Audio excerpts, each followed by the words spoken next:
2027 ଏହି ମାସରେ ହେବ ପଞ୍ଚାୟତ ନିର୍ବାଚନ। ବଡ଼ ସୂଚନା ଦେଲେ ଓଡ଼ିଶା ନିର୍ବାଚନ କମିଶନର। ଓଡ଼ିଶାରେ ଆସନ୍ତା ବର୍ଷ 2027 ଜାନୁଆରୀ ଏବଂ ଫେବୃଆରୀ ମାସରେ ତ୍ରିସ୍ତରୀୟ ପଞ୍ଚାୟତ ନିର୍ବାଚନ ଅନୁଷ୍ଠିତ ହୋଇପାରେ।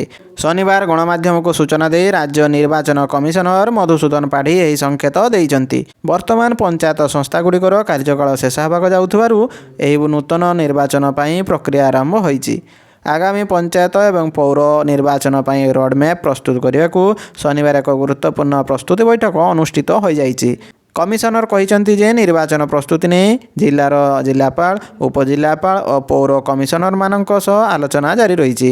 ନିର୍ବାଚନକୁ ସ୍ୱଚ୍ଛ ଓ ସଠିକ୍ କରିବା ପାଇଁ ପଞ୍ଚାୟତ ଓ ପୌର ନିର୍ବାଚନ ନିମନ୍ତେ ଘରକୁ ଘର ବୁଲି ଭୋଟର ସର୍ଭେ କରାଯିବ। ଏହି ସର୍ଭେ କାର୍ଯ୍ୟ ଚଳିତ ବର୍ଷ ମାର୍ଚ୍ଚ ମାସ ସୁଦ୍ଧା ଶେଷ ହେବାକୁ ଲକ୍ଷ୍ୟ ରଖାଯାଇଛି। ତେବେ ଜନଗଣନା କାର୍ଯ୍ୟ ଯୋଗୁଁ ଏଥିରେ ପ୍ରାୟ ମାସେ ବିଳମ୍ବ ହୋଇପାରେ ବୋଲି ସେ ସୂଚନା ଦେଇଛନ୍ତି। ଭୋଟରମାନଙ୍କ ସୁବିଧା ପାଇଁ ଆବଶ୍ୟକ ସ୍ଥଳେ ବୁଥଗୁଡ଼ିକର ପୁନର୍ଗଠନ କରାଯିବ। ପୋଲିଂ ବୁଥ୍ ଯେପରି ଭୋଟରଙ୍କ ଘର ପାଖରେ ରହିବ ତାହାକୁ ପ୍ରାଥମିକତା ଦିଆଯିବ। ତେବେ ଏହି ଭୋଟର ସର୍ଭେ ସହିତ ସ୍ପେଶାଲ ଇଣ୍ଟେନ୍ସିଭ୍ ରିଭିଜନ୍ SIRର କୌଣସି ସମ୍ପର୍କ ନାହିଁ ବୋଲି ପାଢ଼ୀ ସ୍ପଷ୍ଟ କରିଛନ୍ତି। ସୂଚନାଯୋଗ୍ୟ ଯେ ଗତ ଜାନୁଆରୀ 13ରେ ସମ୍ବଲପୁରଠାରେ ଏକ ପ୍ରସ୍ତୁତି ବୈଠକ ଶେଷ ହୋଇଥିବା ବେଳେ ଆସନ୍ତା ଜାନୁଆରୀ 20 ତାରିଖରେ ଛତ୍ରପୁରଠାରେ ପରବର୍ତ୍ତୀ ବୈଠକ ଅନୁଷ୍ଠିତ ହେବ।